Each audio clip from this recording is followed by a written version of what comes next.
There are typically two kinds of shrimp on the menus of most Japanese steakhouses, Hibachi shrimp and Colossal shrimp. Today, I'm going to show you how to make both. And in the last part of the video, I'll give you a couple super quick pro tips for what to do with your leftover shells and how to make your shrimp even more juicy and succulent than you can get at any teppanyaki restaurant. Now, shrimp comes in many different sizes. They're typically differentiated by either a name, such as large, or a number, such as U15. The U stands for under, and the number is the amount of shrimp per pound. So U15 means there are under 15 shrimp per pound. The two sizes we'll be dealing with today are, for the appetizer and hibachi shrimp entree, Jumbo U2125, and for the Colossal shrimp entree, Colossal U15. Now, the shrimp appetizer everyone gets with their meal is just a smaller portion of the hibachi entree. For the appetizer, you're typically getting 3 shrimp cut in half. For the entree, it's 12 shrimp or roughly 8 ounces or 225 grams per serving. For the Colossal shrimp entree, the serving size is always 7 shrimp, which is roughly 8 ounces or 225 grams per serving.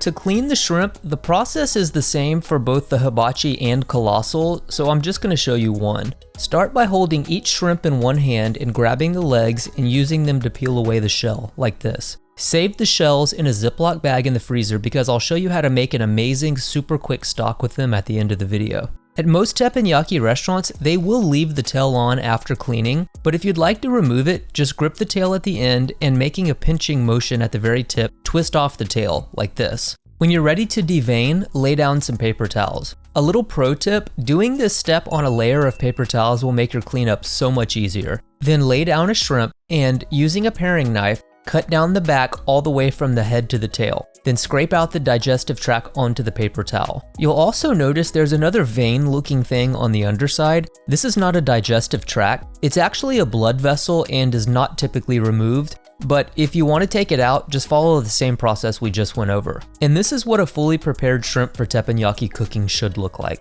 For the hibachi shrimp, start by heating a neutral oil in a pan over medium heat. They use safflower at most hibachi restaurants, but vegetable or canola oil also work fine. Then, just before you're ready to cook, pat your shrimp down with paper towels and make sure they are as dry as possible. Removing as much of the moisture as we can in the beginning will help us get a nice sear quickly before they're overcooked. Season on both sides with salt, then place the shrimp in the hot pan. After they're cooked on one side, flip them over and get a good sear on the second side. About 30 seconds to a minute before they're done, season again with salt and pepper, and put in a nice dollop of hibachi garlic butter. If you'd like to learn how to make the hibachi garlic butter, I'll link to the video at the end. Then kill the heat and swirl the pan until the shrimp are coated in the melted butter. Then squeeze in some lemon juice to taste, and toss the shrimp so they are coated in the lemon and melted butter. Now, I prefer to serve the shrimp just like this, but at most hibachi restaurants, they do cut them in half, so it's whatever you prefer.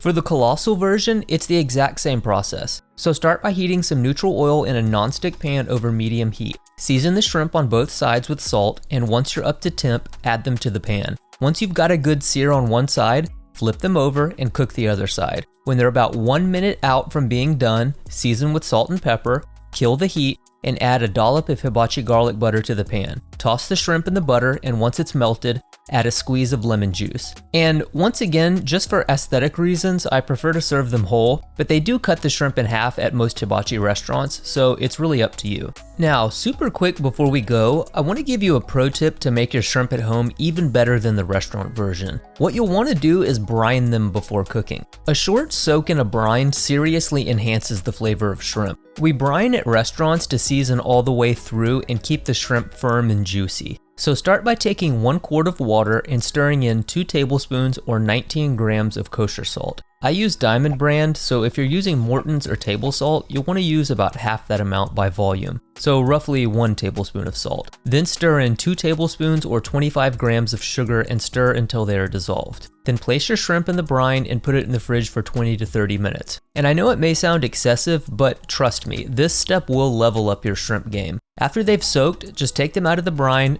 dry them well, and proceed with the recipe as usual. For the shells we saved earlier, they make an amazing stock that can can be used to make sauces or in dishes like seafood risotto. There are an infinite amount of ways to make this, but I'm just going to show you the most basic shrimp stock I know. So start by heating some neutral oil in a pot over medium heat. When it's hot, add the shells and saute until they've taken on some color. Add enough water to cover, a pinch of salt, and simmer for approximately 30 minutes. Then strain through a fine mesh strainer and discard the shells. Now, you can either use this stock right away or you can freeze it for up to 3 months. And this is a very economical way to get a bit more use out of a part of shrimp that 99% of people just throw away. If you'd like to learn how to make the hibachi garlic butter, check out this video. And if you need some sauces to go with your hibachi shrimp, make sure to check out these videos.